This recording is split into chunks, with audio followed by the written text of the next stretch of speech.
This is the story of a single airplane, Douglas TBD Devastator, bureau number 0291, from the pre-war decks of the USS Saratoga to the skies above the sinking Shoho, to the floor of the Coral Sea, where she rested undisturbed for 76 years. 0291's journey reflects the contradictions of a war still learning how to fight itself. Her torpedo ran off course, her carrier sunk, and her rear gunner captured one of the most famous photographs of the Second World War from the cockpit of a plane that would be lost the next day. 0291 entered service on February 20th, 1938, assigned to Torpedo Squadron 3 on the Saratoga. She wore the markings of the pre-war era, the Golden Wing scheme, a relic of peacetime aviation that would not survive what was coming. Her early record was not clean. On September 16, 1938, crew G.L. Pence, J.B. Bennett, and E.K. Ross made an emergency landing at North Island due to oil contamination. On January 26, 1940, C.E. Ziegler taxied 0291 into a gas truck. She was repaired. In April 1940, 0291 was reassigned, transferred to Torpedo Squadron 6 on the Enterprise. New ship, new number, 66. On September 9, 1940, crewed by Harry Mueller, W. Shirley, and L.H. Stone, she crashed into a barrier while landing on the Enterprise. She was sent back to San Diego for repairs, and by May 1941, she was with VT-3 on Saratoga.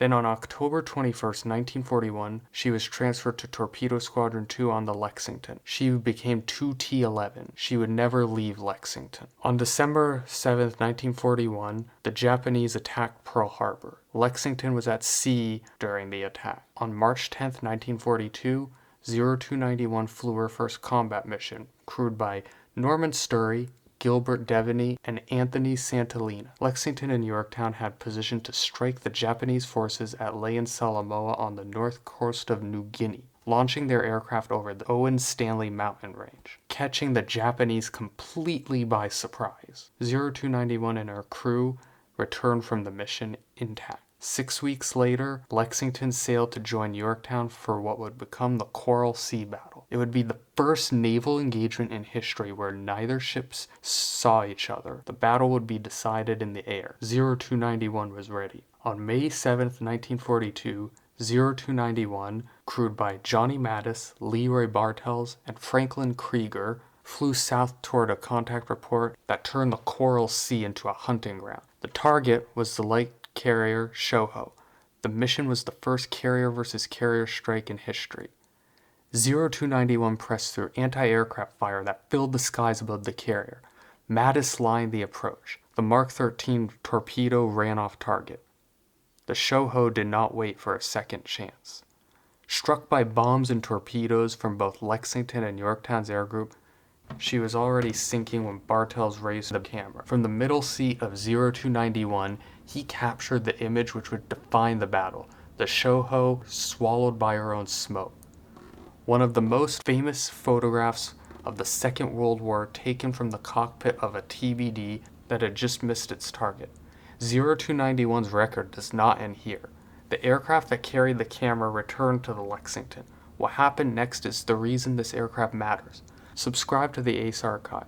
Bureau number 0291's full record continues. The Shoho sank at 11:35 in the morning. She was the first Japanese carrier lost in the war. The next day, May 8th, she launched again, crewed by Mattis, Mark Stagg, and Krieger. The target was the fleet carrier Shokaku, a far more dangerous ship escorted by the full Japanese task force. Lexington and Yorktown's aircraft pressed home the attack regardless. Mattis lined up his approach a second time. Once again, the torpedo failed. It ran off course. 0291 and her crew turned for home. The Mark 13 torpedo was a weapon that plagued American torpedo aviation since the beginning of the war. It was routinely destroyed or knocked off course when released. The pilots at Torpedo 2 did everything right. The weapon had failed. 0291 landed on Lexington on fumes and discipline. Lexington had already been damaged when she returned by Japanese aircraft from Shokaku and Zuikaku had struck Lexington with 2 torpedoes and bombs. The crew fought the fires. For a time, it looked like they had won. Damage control team extinguished the fire. Flight operations resumed. Then, at 12:47 in the afternoon, an internal explosion tore through the ship.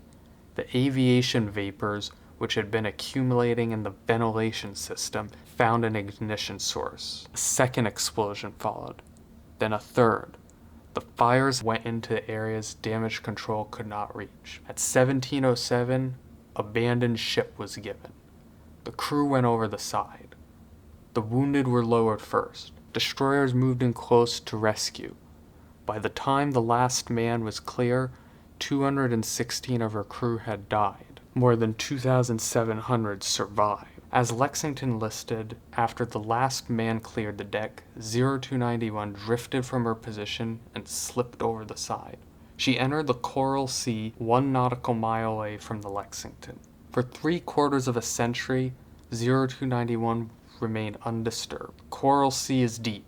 The Lexington sat 2,800 meters below the surface, beyond the range of recreational divers, beyond the operational range of most equipment available for decades. The Lexington's location was not known. That changed on March 4, 2018, when Paul Allen dispatched his expedition team to the Coral Sea. The search vessel Petrel located the wreck of the Lexington. Lexington's flight deck was visible. Her name was still on her hull.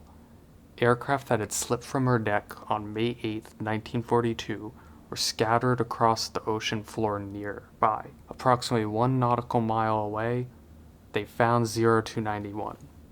She was sitting upright on the ocean floor, her bureau number on the tail.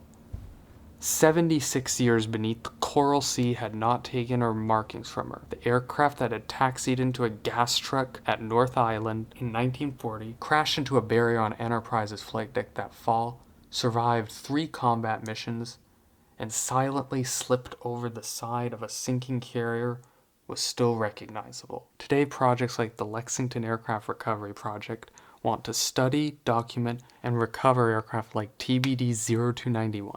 Their goal is to preserve these aircraft before they deteriorate, study early naval aviation, and honor the men who flew them. Supporting these efforts helps ensure that these stories and the men in them will never be forgotten. Mattis, Krieger, Bartels flew the first carrier versus carrier strike in history, bringing with them photographs that still appear in history books. 0291 did not disappear. She waited 76 years on the floor of the Coral Sea until someone found her. She's more than a torpedo plane. She is the aircraft that carried the camera that photographed the first carrier versus carrier strike. She was the aircraft that returned from 2 failed torpedo runs and landed aboard a sinking carrier. She was the aircraft that slipped off the deck of the Lexington and carried the record of everything she witnessed to the Coral Sea. 0291 is a witness to history. TBD Bureau number 0291 did not fly alone at Coral Sea. She flew alongside F4F Wildcats.